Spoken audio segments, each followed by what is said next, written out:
Did you know these video episodes tell just one of the fan-submitted stories that we adapt for the podcast every week? The chills and spills continue on the Something Scary podcast. Hear the rest for free on iTunes, Spotify, or wherever you listen to your podcasts. Hey, I'm Markeia. Want to hear something scary? Never respond. The phases of the moon are looked at as signs of renewal and transformations. We know that in the full moon, we should beware the werewolf bite. But did you know in some places when the moon goes dark, wandering entities hunt living vessels? They're looking for a final resting place, and they will get there by any means necessary. There's an old Bengali folk tale that offers a warning for those traveling at night on a dark moon. If you suddenly hear someone call your name from the darkness, never respond, for the night spirits roam ready to prey on the living. Even in the city, the legend of the Nishi still had a presence, an odd warning that Alaina's superstitious parents had instilled in her since childhood. Nishis were night spirits of the dead. They didn't get proper burial rituals to pass on to the next plane, so they remained trapped in our world to hunt the living at night, as passage out of this realm by the death of another. Embodied as a night shadow, they'd mimic the voices of loved ones to lure the unsuspecting during the dark moon, but they'd only take one victim.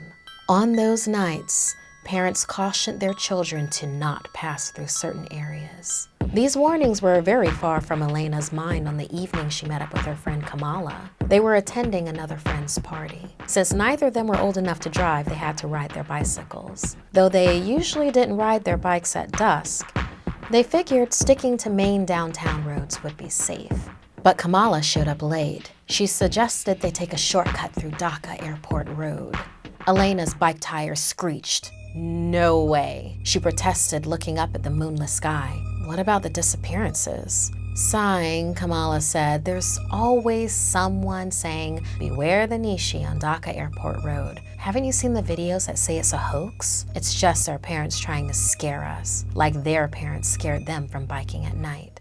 Begrudgingly, Alaina agreed, as she knew it would shave off 30 minutes. They cut through the bustling traffic to the grimy side street. Alaina felt something was off as soon as they entered the industrial alleyway. They'd been down it dozens of times before during the day, but it took an eerie life at night. She kept having the feeling that someone was watching them. As they pedaled through, the whistle of wind from biking gradually got clearer and clearer, as if the sound was whispering to her. Alaina, over and over. Do you hear that?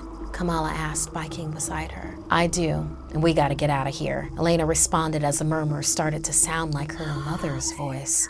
Quickly, she began to accelerate, clamping her teeth together as she rode and forcing herself not to answer. She began to recall her parents' warnings about the Nishi. Never respond. Under any circumstances, never respond. Suddenly, Kamala shouted for her mother. No, Kamala, it's not her! Alaina shouted, squinting to try and catch a glimpse of her friend, who was right beside her. She immediately knew the Nishi was on their tail. Kamala quickly turned her head back, slowing down with a gasp, and jumped off her bike out of Alaina's view.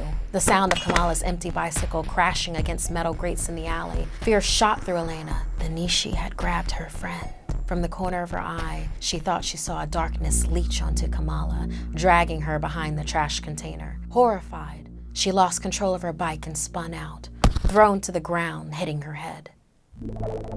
Alaina, are you okay?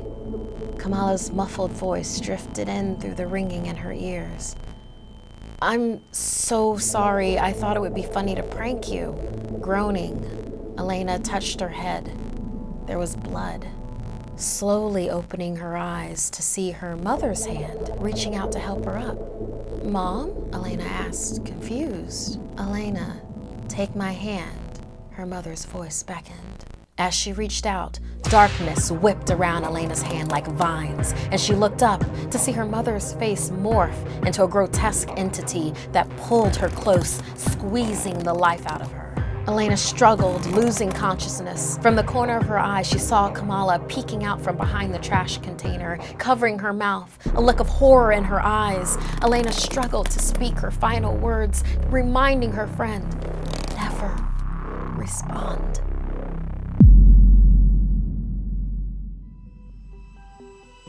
Thank you to all of our patrons. While we do run a limited amount of ads, the show would not be possible without your support.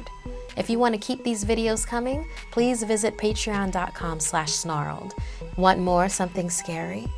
You can hear more stories over on the Something Scary podcast, available for free on Apple Podcasts or wherever you listen to your favorite shows. The links are in the description below. If you'd like to submit a story, send me an email at somethingscary@snarled.com. Like and share this video if it gave you the chills.